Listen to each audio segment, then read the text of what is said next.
New Zealand's smallest bar for you now. Here's Jack Tame. Good morning, Paul. Yeah, this is a wee bar in the town of St Arno, which is a little wee town sort of halfway between Blenheim and Murchison, right up in the top part of the South Island. Now, the bar hasn't actually served alcohol since 1969. It's part of a hotel, but it's fair to say that in the late 60s, St Arno didn't exactly have tens of thousands of people flowing through it every day. But now a couple's taken over the hotel and bar. They've rejuvenated it, got a liquor licence, and for the first time in 40 years, the St Arno bar has served alcohol. But it's fair to say it can't exactly serve many people. In fact, it's so crammed inside the bar, at peak they can only serve about 10 people.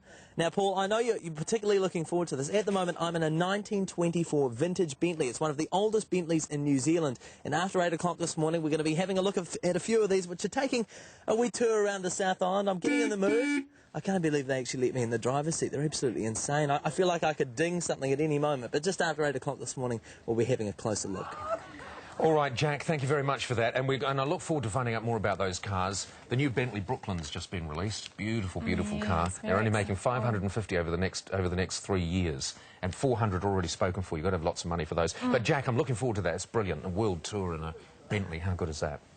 Brilliant. Oh, now look, also, as I promised, well, Wellington, that's you. Shot taken from Avalon, believe it or not, so it's on a pretty long lens there. Of course, there'll be all sorts of people piling into the trains from around the Hutt area, heading into Wellington for the Sevens today. You'll have a fine day, just a few passing clouds, so that's good news. Do take your sunblock. There's a few northerlies blowing, shouldn't be too bad, and your high today is 24 degrees. Sun shining down on the central business district by the look of it, but it was quite windy there earlier this morning. Well, this morning, 60 drivers from around the world began a 5,000-kilometre road tour of the South Island. But instead of cramming into tour buses, which, let's face it, would be hideous, this group's using a much more upmarket form of transport. 30 vintage Bentley motor vehicles have been shipped in especially for the trip. Jack is out with them in Christchurch this morning. Jack, that is absolute luxury. That is a beautiful car. It's a tough life, isn't it, Paul? Now, you're right. I'm here at Clearwater Resort this morning, dressed up like Biggles and feeling a little bit dapper, if I do say so myself. But I'm here with a selection of 30 vintage Bentley motor vehicles dating back from the 1920s, which, as you say, are doing a tour around the South Island, a 5,000-kilometre tour. And they've done a bit of mileage already. They've come from 10 different countries around the world in containers. The owners have all come over in the last few days to meet them. But let's come and have a look at a few of them. First of all, over here, we've got a 1929 4.5-litre Bentley belonging to Adrian Cook, who's organised this whole tour. Adrian, this is obviously a pretty flash car. I can see why you might like it, but what is it about Bentleys that's so special for you all? Well, they're absolutely unique. They're all hand-built in the 20s. You can relate to Walter Owen Bentley, the man that designed and built the cars in his Cricklewood factory. They still drive very nicely today, and there's a unique bunch of people around the world that enjoy them, so just fantastic. But these Bentleys are pretty expensive. In fact, they're worth enough to make you a little bit nervous when you're parallel parking, it's fair to say. In total, the 30 Bentleys are worth around 25 New Zealand million dollars, which is quite expensive, but not everyone bought them for a tremendous amount of money, did they? Not at all, not at all. I mean, people, we would say they're irreplaceable, and of course they are worth a lot of money because there are collectors around the world. But we've got friends here that bought their cars 50, 60 years ago. One gentleman bought his car when he was 19 for £75. He's still got it, and it's now 80 years old. I won't tell you how old he is, but they've just had a birthday.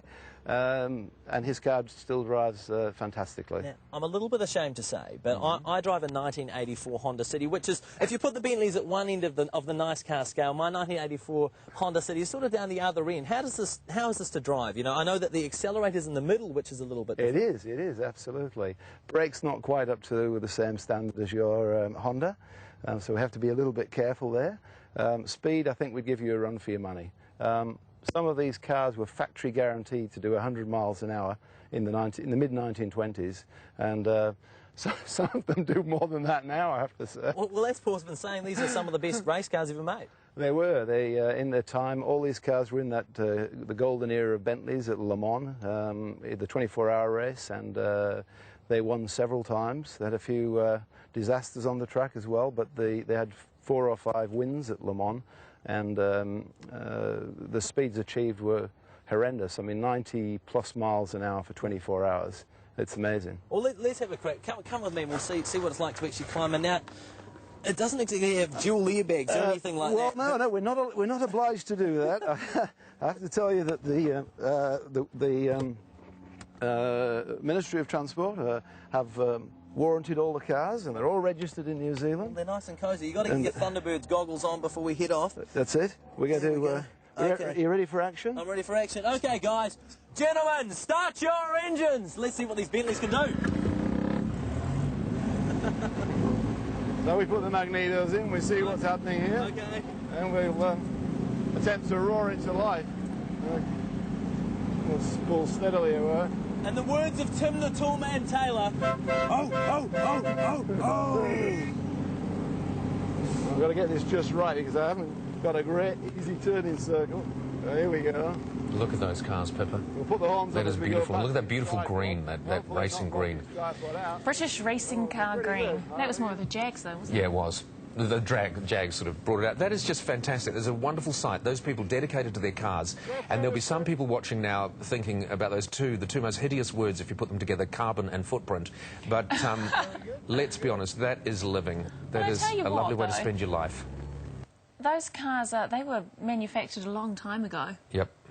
It's like wearing vintage fur. Yeah, is that all Sort right? of. Is that all right? Well, it's marginal. All right, so I mean, those are the Bentleys there, 5,000 kilometre tour of the South Island. Now, what I will do as an absolute treat for you, I will show you the new Bentley Brooklyn. Now, there are only... No, this is a real treat. This is the Bentley Brooklyn's coupe. It is the brand new one, just released.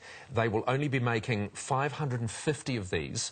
It will take them 3 years to fill the orders. 2 have been allocated this year to New Zealand, and both of them have been purchased. The purchase price on the Bentley Brooklyns, and it depends very much, do you want the DVDs and the headrests and all those kind of things? Do you want, what sort of stitching do you want on your leather?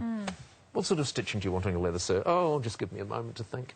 About $700,000 for the Bentley Brooklyns, but that is without the extras. You know, you can spend much more. Ridiculous. Anyway, stick with us. We will tell you what is happening around the country when we come back, and we'll pop back down to the Wellington Sevens.